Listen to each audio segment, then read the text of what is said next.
कभी ऐसा कोई आदमी नहीं है जो ये ना चाहता हो कि मेरी पहचान इस दुनिया में बने। तो जिसको जैसे लगता है वो उस तरह से अपनी पहचान बनाने की कोशिश करता है। अब जिसने इस सीटी के काउंटर में एक और बड़ी सीटी बजा दी, उसको मेरी तरफ से एनसीईआरटी का कोर्स फ्री।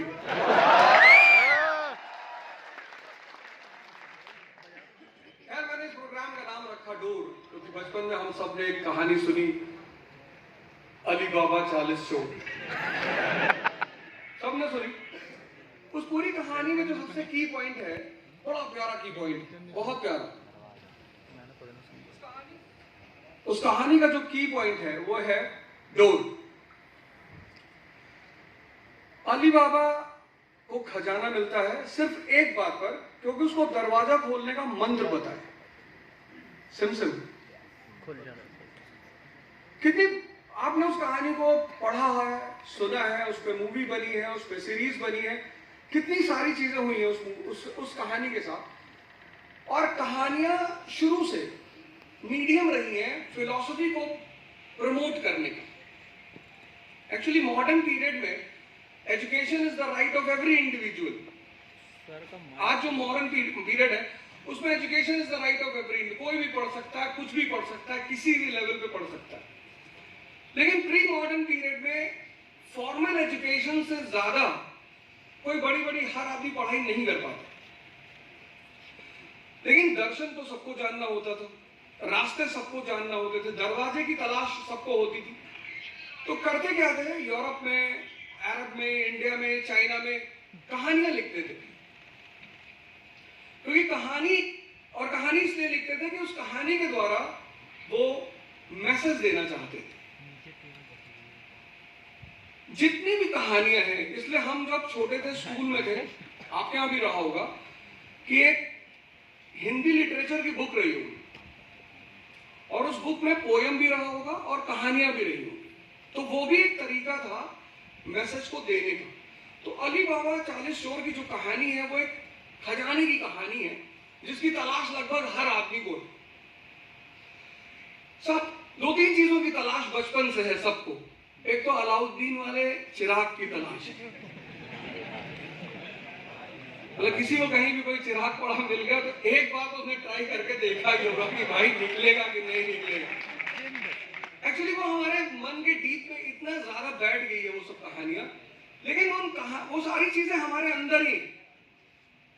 तो एक तो अलाउद्दीन का जिन हो गया और दूसरी अली बाबा की गुफा हो गई। बड़े सारे लोग आज भी खोज में रहते हैं कि कहीं ना कहीं कोई खजाना दबा होगा। वो सारा खजाना इंसान के अंदर है। और एक छोटा सा शब्द है सिमसिम।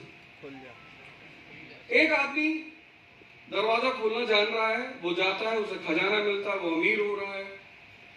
उसका भाई उसे पूछता है कि इतना सारी चीजें, पैसे कहां से आए और सारी बातें। वो अपने भाई को भी तरीका बता देता है कि ठीक है, दरवाजा आप खोल लो, आपको भी खजाना मिलेगा। लेकिन उसका भाई मारा जाता है, अंदर तो चला गया वो। ऐसे बहुत सारे लोग दुनिया के इस संघर्ष में, इस कंपटीशन में अंदर आ जाते हैं, वापस नहीं जा पाते। कई सारे लोगों को मैंने देखा कि अंदर तो आ गए, मोटिवेशन लेकर आ गए और ताव में आ गए और मूवी देखकर आ गए, कुछ तो आए और निकल गए। सीधी सी बात, उन्हें स्पष्ट दिखाई पड़ गया कि यार रास्ता क्या है।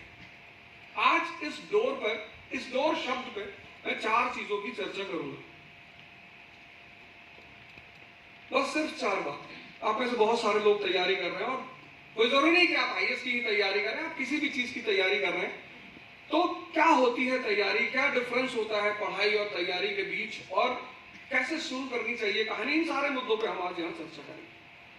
और इंदौर और एमपी को हम मुझसे इतना लगाव है कि जब भी मैं इंदौर आता हूं और अगर मेरा प्रोग्राम है तो बारिश जरूर होगी, क्योंकि बड़ा शुभ माना जाता है। वो बारिश किसी भी प्रोग्राम से पहले अगर बारिश हो रही है तो बहुत अच्छा माना जाता है। तो मैं सुबह साहब से कह रहा था यार बारिश होगी क्या, नहीं होगी, मैंने कहा होगी, क्योंकि ऐसा हुआ ही नहीं कि मैं आया हूं और बारिश ना हो। तो शायद भगवान ने जबान रख ली कि चलो बड़ी छोटी बात कही तुमने, बारिश करा ही देते हैं।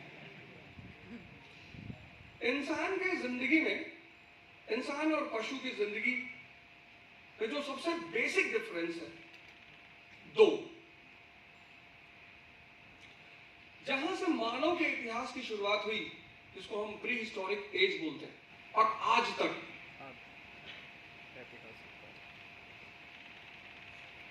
दो डिफरेंस। प्री हिस्टोरिक एज से लेकर आज तक जो मानव इतिहास में सबसे इंपॉर्टेंट चीज जुड़ी हुई है वो है, उसका रिदम आज तक टूटा ही नहीं, पैरेलली ह्यूमन हिस्ट्री के साथ चल रही, पैरेलली।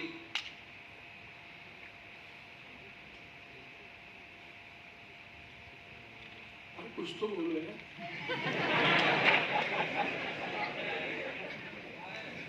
सर। ये वाला माइक अच्छा बजता है, इसमें आवाज नहीं आ रही।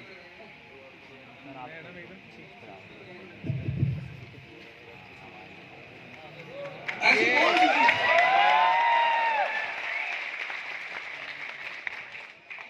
अब आया फिर इंडिकेट नहीं कर पाएंगे। ऐसी कौन सी चीज है जो ह्यूमन हिस्ट्री की शुरुआत के साथ आज तक उसके साथ पैरेलली चल रही?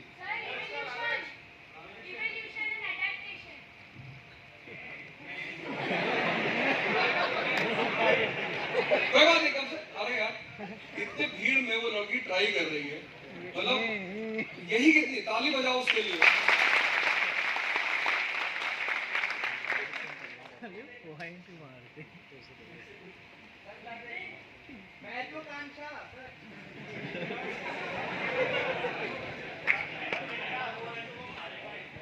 टेक्नोलॉजी,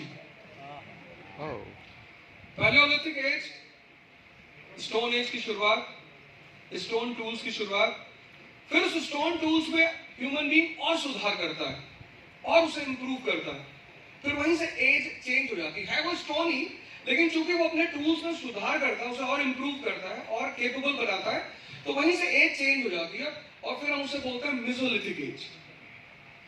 फिर वो अभी भी स्टोन ही है, लेकिन एक नई चीज की खोज करता है, वो फायर की। फायर बहुत बड़ी खोज है उसकी, फायर, और वहां से हम बोलते हैं नियोलिथिक एज। तीनों शब्दों में लिथिक लगा हुआ है, पैलियोलिथिक, मेसोलिथिक, नियोलिथिक, तीनों में लिथिक लगा हुआ है, पर टेक्नोलॉजी का डेवलपमेंट हो रहा है। और नियोलिथिक एज में फायर के साथ जो उसने और बड़ी डेवलपमेंट की वो थी एग्रीकल्चर, जिसका सबसे बड़ा जो एग्जांपल, जो सेटलमेंट भारत में सबसे बड़ा एग्जांपल है, वो है मेहरगढ़, 7000 BC। फिर उसके बाद आदमी ने पत्थर के साथ मेटल को जोड़ा, जिसको तुम बोलते हो चैल्कोलिथिक एज, ताम्र पाषाण काल। अभी वो पत्थर से बाहर नहीं निकला, लेकिन उसने पत्थर के साथ मेटल जोड़ दिया, तो ताम्र पाषाण काल हो गया।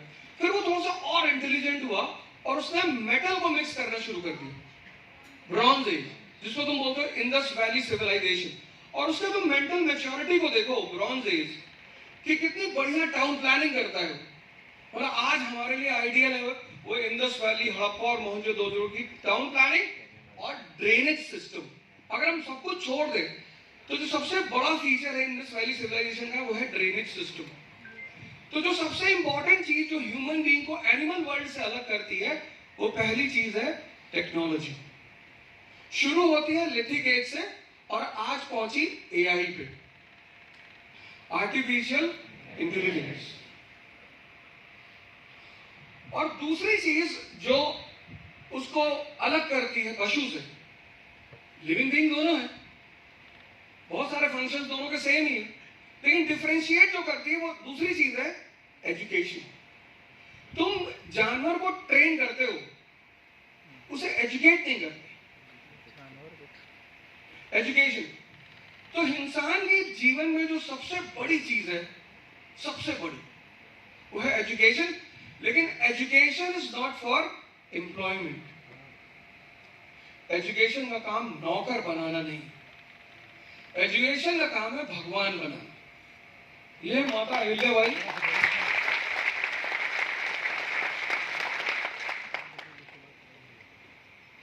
और एक सीन को इमेजिन करो, तुम सिर्फ इमेजिन करो, जितने लोग आंख बंद कर सकते हो कर लो और इमेजिन करो, बड़ा मजा आएगा। तुमने एक चीज छोड़ दी अपने जीवन में, इमेजिनेशन, बड़ी प्यारी चीज है वो। तुम सिर्फ पढ़ने लगे हो, इमेजिनेशन छोड़ दी तुमने, तुम बस आंख बंद करके इमेजिन करो 1946 की कॉन्स्टिट्यूएंट असेंबली। अरे बंद कर लो आंख यार, एक ही कर लो। इतना घूरोगे तो डरेगा ना आदमी। दिख नहीं रहा।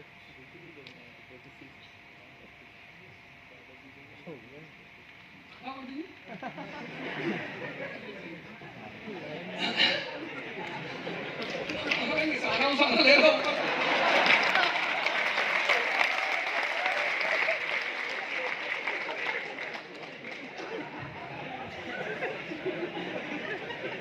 पहले ही से डाल। तो अब आप इमेजिन करो, बस एक चीज मैं आपको कह रहा हूँ, आप इमेजिन करो, आपको बहुत मजा आएगा। और एक काम करना, आप ये चीज बेटा भगवान तुमको मानुस बनाए यार, कुछ चीजें लोगों को अनायास दे दिया करो, उसमें से एक चीज है दुआ। आज का आदमी जो है ना, आज का आदमी इतना भिखमंगा हो गया है, पैसा नहीं दे सकते हो, आशीर्वाद तो दे ही सकते हो ना किसी को। तो जहां पैसा नहीं लग रहा उसको देने में क्या जा रहा है तुम्हें? अब एक सीन तुम इमेजिन करो, 1946 की कॉन्स्टिट्यूएंट असेंबली, बड़ा मजा आएगा, तुम आंख बंद करो, बहुत अच्छा लगेगा तुम्हें। और उस कॉन्स्टिट्यूएंट असेंबली की जो सेंट्रल सीट है, सेंट्रल सीट है, उस सेंट्रल सीट पे कौन बैठा हुआ है? Doctor B R Ambedkar. ठीक, इमेजिन करना। और उसके चारों तरफ भारत का अपर कास्ट बैठा हुआ है। बस इमेजिन करो, सिर्फ इमेजिन करो, तुमको इतना मजा आएगा। आज तो हम सब एजुकेशन की वजह से, मॉडर्नाइजेशन की वजह से सब मिल गए। आज जितने पढ़े लिखे लोग हैं उनमें ऐसी कोई फीलिंग नहीं है। तुमने अपनी इस यूनिवर्सिटी में, अपने कॉलेज में, जहां भी तुम पढ़ रहे होगे, ये सब नहीं फील किया होगा। अभी एक आध साल में चीजें थोड़ी सी बढ़ी है राजनीति की वजह से, लेकिन तुम्हारी जो जनरेशन है वो बहुत अच्छी जनरेशन है, कम से कम इन सारी बातों को समझती है। जो अच्छा पढ़े लिखे हैं वो तो समझते ही हैं, मैं सबकी बात नहीं कर रहा। और सेंट्रल सीट पे डॉक्टर अम्बेडकर बैठे और चारों तरफ मेजॉरिटी में अपर कास्ट बैठा है। उस अपर कास्ट के दिल पे कुछ तो बीता ही होगा। उस आदमी को सेंट्रल सीट तक किसने पहुंचाया? एजुकेशन है।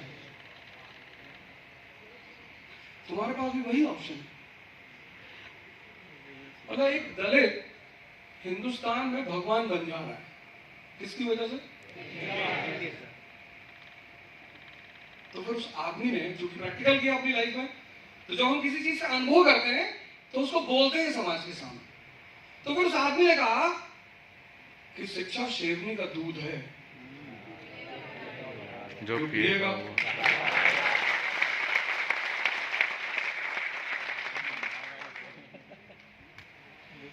Education is not for employment. Doctor Ambedkar साहब थे, उनको स्टैनफोर्ड में नौकरी मिल जाती, स्टैनफोर्ड यूनिवर्सिटी में उनको नौकरी मिल जाती। दो जगह से इकोनॉमी में डॉक्टरेट थी उनके पास, इकोनॉमी में, होम साइंस में नहीं। इकोनॉमी का टीचर ऐसा टीचर होता है जो इतना वैल्यूबल होता है, हिस्ट्री तो कोई भी पढ़ा ले, अवधोजा भी पढ़ा ले, लेकिन इकोनॉमी सब लोग नहीं पढ़ा सकते। राम मनोहर लोहिया मद्रास पहुंचते हैं, पैसा नहीं है जेब में, जर्मनी से आते हैं, मद्रास पहुंचते हैं, जेब में पैसा नहीं है, कलकत्ता आना है, तो पहुंचते हैं हिंदू के ऑफिस में, हिंदू न्यूज़पेपर है ना, उसके ऑफिस में पहुंचते हैं। उसके एडिटर को बोलते हैं, वो एडिटर को, कि मुझे एक आर्टिकल लिखना है वर्ल्ड वॉर पे, 1916 की घटना आई, तो बोलते हैं मुझे एक आर्टिकल लिखना है वर्ल्ड वॉर पे। तो उसने देखा ऐसे ऊपर से नीचे तक गमछा से डाले थे, चप्पल पहने थे। इंडिया का आदमी शुरू से लोगों के कपड़े में बड़ा ध्यान देता, आज से नहीं, पहले से, बहुत पहले से। उसके बिहेवियर पे, उसके बॉडी लैंग्वेज पे बहुत उसका कंसंट्रेशन रहता है। यहाँ जो वैल्यू, व्यक्ति की वैल्यू होती है, वो उसके ओरिजिनल टैलेंट पे नहीं है। नहीं तो अष्टावक्र को देख के दरबार में लोग हंसते नहीं, अष्टावक्र के साथ घटना घटी। तो राम मनोहर लोहिया जी ने कहा उससे, वो एडिटर से, मुझे एक आर्टिकल लिखना है वर्ल्ड वॉर पर, और चूंकि मुझे कलकत्ता जाना है, मेरे पास पैसा नहीं है, तो आप मुझे उस आर्टिकल के बदले जो दे दोगे मैं ले लूंगा। और उसने कहा तुम्हारे जैसे बहुत आगे आर्टिकल लिखने वाले। तो लोहिया साहब ने कहा भैया लिख दूं, पढ़ लो, फिर डिसाइड करना। बोला इतना टाइम नहीं है। तो उन्होंने कहा अच्छा ठीक है, अगर अच्छा नहीं लगा तो मैं पैसे दे दूंगा। उसने कहा लिखो।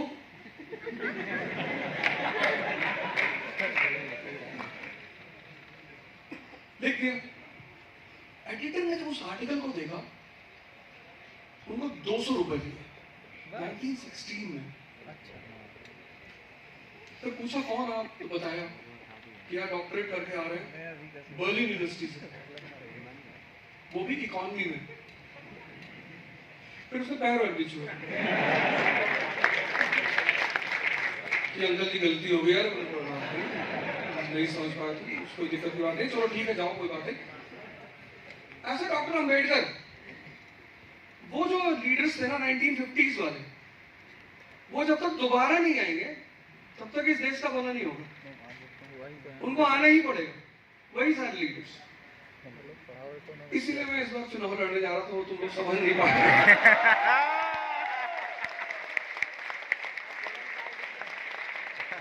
टिकट नहीं मिला। पार्टी कौन सी? हाँ हो गया, चलो अच्छा ठीक है, साथ तो बाद में ले ही लेंगे।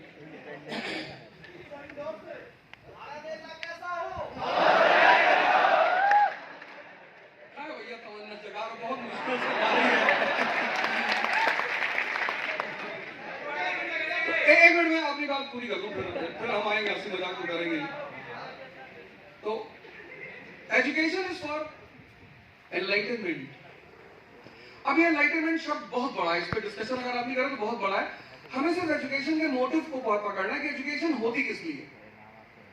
अभी इतने सारे लोग, अभी शायद एमपी के किसी डिस्ट्रिक्ट में, मुझे एग्जैक्टली याद नहीं है, अभी मुश्किल से 10-15 दिन पहले की घटना है। 7th क्लास की लड़की जो है 14 मंजिल से कूद के जान दे दी।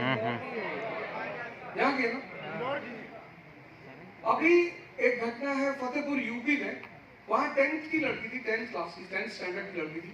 उसके 84 पॉइंट कुछ मार्क्स आए थे 10th में। उसके पिताजी ने उसके ऊपर कि तुम पढ़ने के लायक नहीं हो, तुम कुछ कर ही नहीं सकती, उसने सुसाइड कर लिया। ऐसी न जाने कितनी घटनाएं। एक घटना गुजरात की है, वहां वो लड़की क्लास 10 क्वालिफाई करती है, 99.7% मार्क्स, उसका ब्रेन हेमरेज हो गया। Education is for enlightenment. उसका काम क्या है? एनलाइटनमेंट मतलब तुम्हारी ऑब्जर्वेशन पावर को इंप्रूव करना, तुम्हें रटाना नहीं। अगर एजुकेशन तुम्हें चतुर्लिंगम बनाई तो तुम चमत्कार का बलात्कार कर डालोगे।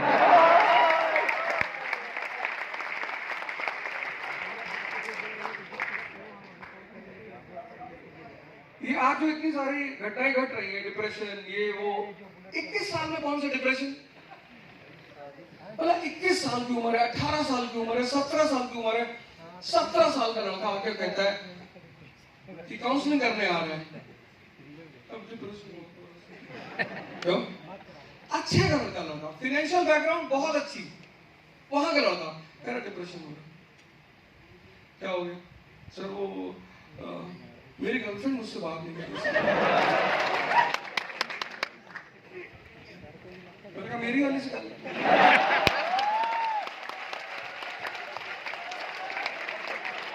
मेरे पास 17 में नहीं है, मैं 52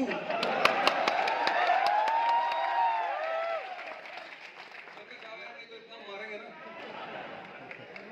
17 इसकी वजह पता क्या?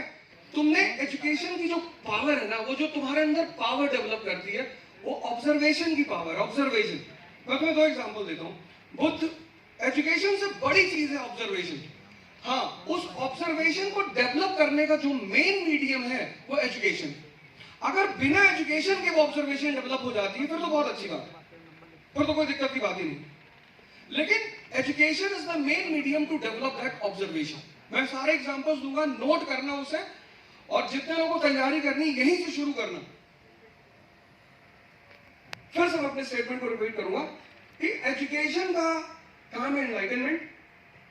एनलाइटनमेंट का मतलब है improvement in the observation power of a person. लेकिन ऐसा नहीं कि जितने लोग एजुकेटेड हैं सबके पास ऑब्जर्वेशन पावर है। No, education is the big medium to enhance the observation power. It is not the only medium. You can have it by birth. There is all possibility that you can have a good observation by birth. Example I give you, Kabir.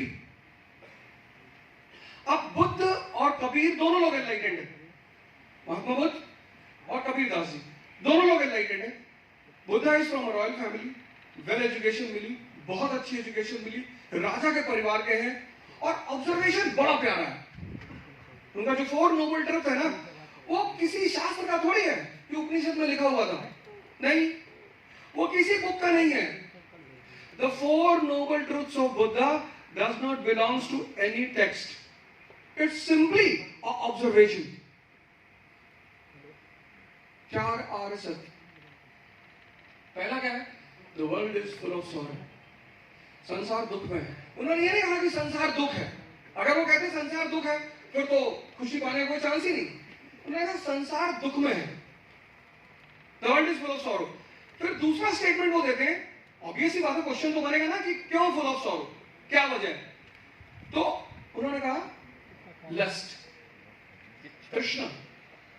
Dzire शब्द का इस्तेमाल नहीं किया उन्होंने. Dzire तो बहुत अच्छी चीज है.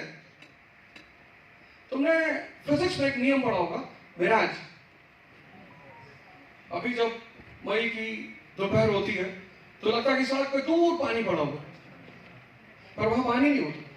तो वही बात बुद्ध कहते हैं कि मिराज जो है, तृष्णा, बहुत लोग डिफाइन करते हैं इसको तो बोलते हैं कि बुद्ध कह रहे हैं इच्छा नहीं करनी चाहिए.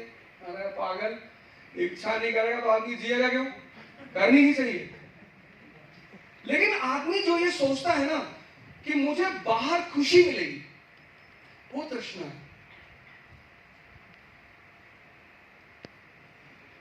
जो सोचता है कि यार मर्सिडीज आ जाएगी तो मैं बहुत खुशी हो जाऊंगा दुनिया में 2 दिन, ये जो तृष्णा है ना, ये जो फील होता है. अब इस बात को शंकर, बहुत फेमस फिलोसफर है इंडिया के, उन्होंने अविद्या को समझाया, इग्नोरेंस को समझाया. बहुत बड़े फिलोसफर, उनको अच्छे अच्छे लोग पढ़ते हैं तो डिस्टर्ब हो जाते. बहुत बड़े संत है, महात्मा है, फिलोसफर है शंकर. उन्होंने इसको बहुत एक्सप्लेन किया, बहुत डिटेल में एक्सप्लेन किया, बहुत जबरदस्त तरीके से. मतलब आपको सिलेक्शन के बाद, नौकरी मिलने के बाद मौका मिले तो कुछ लोगों को जरूर पड़ेगा, उनमें से एक ये भी.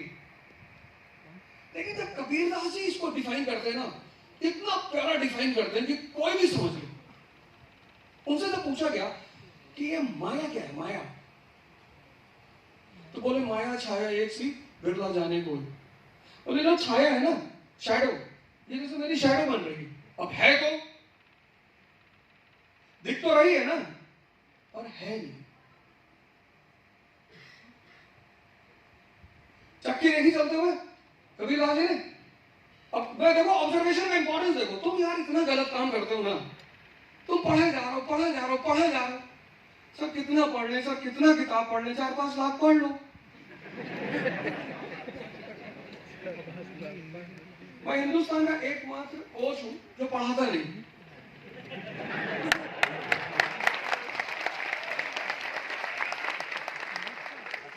अरे क्या फायदा पढ़ा के, 18 साल पढ़ के आया हूं पीछे. यहां सब ग्रेजुएट लोग बैठे हो ना. पेटीएम का फाउंडर कौन है? देख अभी 10 सवाल पूछ, जबकि मैं जिंदगी में कभी पढ़ा ही नहीं. भाई साहब, मैं इंटर में पढ़ लिया होता ना तो देश पे कब्जा हो गया होता अब तो. पर हमको उस वक्त ये समझ में नहीं आ रहा था कि पढ़ना क्यों है. जैसे मैं किसी से पूछता था क्यों पढ़ रहे हो, तो बोले नौकरी करनी है. तो नौकरी क्यों करनी किसी की? जितने झगड़े हुए मेरे आज तक कोचिंग इंस्टीट्यूटों में,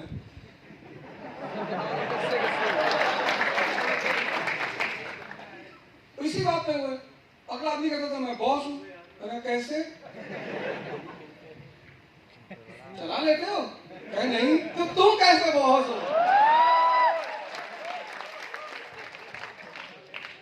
तो वो है जो एक हाथ में किताब लिए हुए है, एक हाथ में पिस्टल।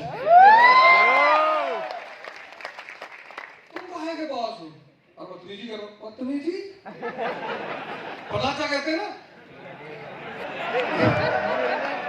कहता गुंडाई कर रहा है। कहा गुंडाई अभी तुम देखे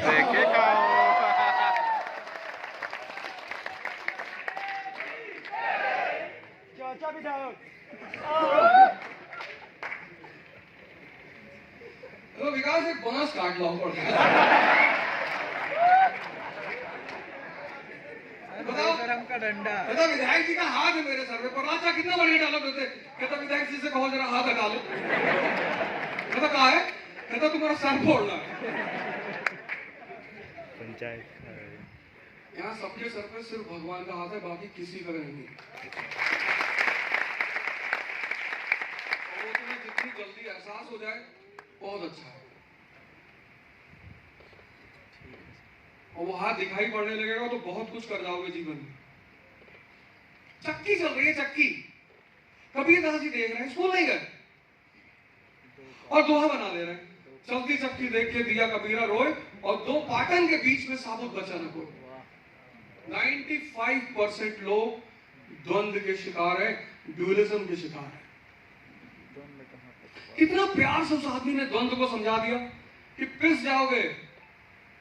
अब जब तुमने महत्वाकांक्षा पाली तो महत्वाकांक्षा का जो मां है, मां बेटे तो साथ में ही रहेंगे, बेटा है महत्वाकांक्षा, और उसकी जो मां है उसको जानना बहुत जरूरी है। उसकी मां है रिस्क। तुम्हें खतरा लेना पड़ेगा मोदी जी की तरह। हाँ बिल्कुल भाई, तुम जिस उम्र में ताने सुन रहे हो इतने सारे, उस आदमी ने भी तो सुने होंगे, और कितने सुने होंगे। बस तुम अपने से अंदाजा लगा लो। एक प्रधानमंत्री, एक पॉलिटिशियन का रूप छोड़ो, एक व्यक्ति के रूप में देखो उस आदमी को। जैसे आज तुम सुन रहे हो बहुत सारे ताने कि भैया नौकरी नहीं लगेगी तो सब परिवार बर्बाद हो जाएगा और सब तुम्हारे भाई काम कर रहे हैं और तुम कहां आरएसएस के दफ्तर में घूमते रहते हो। लेकिन उस आदमी ने रिस्क लिया और जबरदस्त रिस्क लिया। कभी कभी ओवर कॉन्फिडेंट हो जाते हैं, कोई बात नहीं, वो ह्यूमन नेचर है, सब होते हैं। कभी कभी हो जाता है हर आदमी, तो उसमें कोई इतना बुरा मानने वाली बात नहीं है। जैसे रिकी पॉन्टिंग को लगा था 435 बनाने के बाद कि हम तो जीत ही गए। रिकी पॉन्टिंग का तुम बॉडी लैंग्वेज देखो, जो ऑस्ट्रेलिया के साथ उसका साउथ अफ्रीका के साथ मैच था, ऐसे तिरछे होकर खड़ा है। कितना मारा हर्षल गिब्स ने उस मैच में। बस ये घटना इसलिए घटती है क्योंकि इंसान को भगवान को दिखाना होता है कि मैं चलाता हूं, मैं ज्यादा मत बोला करो।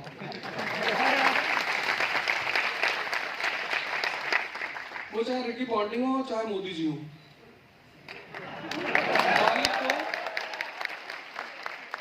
मालिक को बस एक बात दिखानी होती है कि ऐसा अर्जुन को भी लग गया था महाभारत युद्ध के बाद। तो कृष्ण ने कहा कि यार कुछ गोपियां इनको मथुरा तक छोड़ दो, तो बोले छोड़ देंगे, साहब बच के जाना, और बीच में भील वगैरह रहता। इतने बड़े बड़े सुरमाओं मार डाले, भील की बात बता रहे। तो अर्जुन लेके चले कुरुक्षेत्र से मथुरा के लिए, और रास्ते में भील ने औरतों को छीन लिया। तब उसपे 2 लाइन लिखी कि मनुष्य कछु न कर सके प्रभु इच्छा बलवान, और भील ले गए गोपियां वही अर्जुन वही बात। तो चाहे रिकी पॉन्टिंग हो, चाहे अर्जुन हो, चाहे मोदी जी हो, सबको होश में रहना पड़ता है। भगवान को पता है कौन सी बटन दबाना है। आदमी एकदम ऐसे सीधे खड़ा था कि अंकल काम नहीं कर रहा। वो एक नेचुरल तरीका है। अब ये मत सोचना कि टिकट नहीं दिया तो मैं भड़ास निकाल रहा हूँ, ये सब कुछ नहीं है।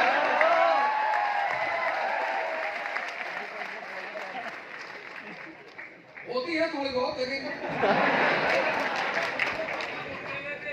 तो तुम एक काम करो, पहला काम करो जो तुम आज से शुरू करो, ऑब्जर्वेशन पावर को बढ़ाओ। जैसे फॉर एग्जाम्पल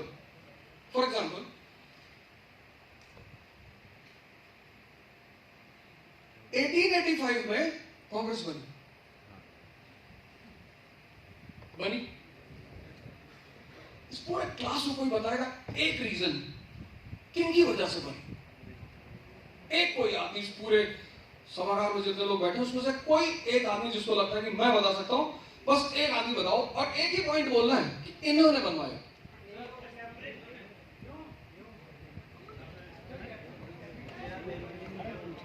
नेहरू नेहरू बाटा में बच्चे आते हैं।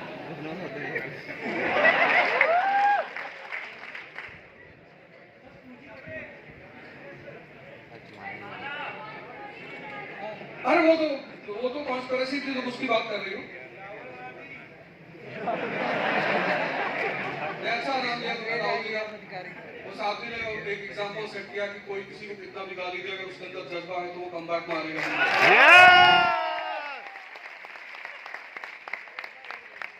मतलब ऐसा नहीं कि उनसे टिकट मांग रहे हैं, लेकिन हाँ 20 साल अगर आप किसी आदमी का मजाक उड़ा रहे हो, इतना मजाक उड़ा रहे हो, हर बात का मजाक उड़ा रहे हैं, और आदमी प्री क्वालिफाई कर जाएगा। भाई 90 कट ऑफ इस बार जा रहा है, 99 है उसका, तो प्री तो निकल ही रहा उसका, और 2029 में लिखेगा मेंस।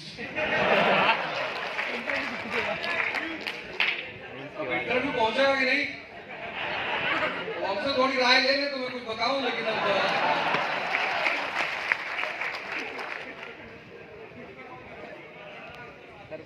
तो मॉडर्न इंडिया के 2 पार्ट हैं। अब देखो तुम आप पहली गलती क्या करते हो, सारे लोग जितने लोग तैयारी करते हो तुम सिर्फ पढ़ते हो, और मैंने देखा कि इलाहाबाद में देखा, मैंने प्रयागराज में देखा, दिल्ली में देखा, इंदौर, भोपाल, सब जगह मैंने बहुत सारे लोगों को देखा, आते हैं मिलते हैं कि सर हम 5 साल से तैयारी कर रहे हैं, सर हम 6 साल से तैयारी कर रहे हैं। कुछ लोगों के पास ज्यादा अटेम्प्ट है तो पता लगा वो ज्यादा कर रहे हैं। सर आपको बहुत तैयारी करनी है ना, बहुत मैक्सिमम तो 2 साल करनी है, उससे ज्यादा करनी ही नहीं।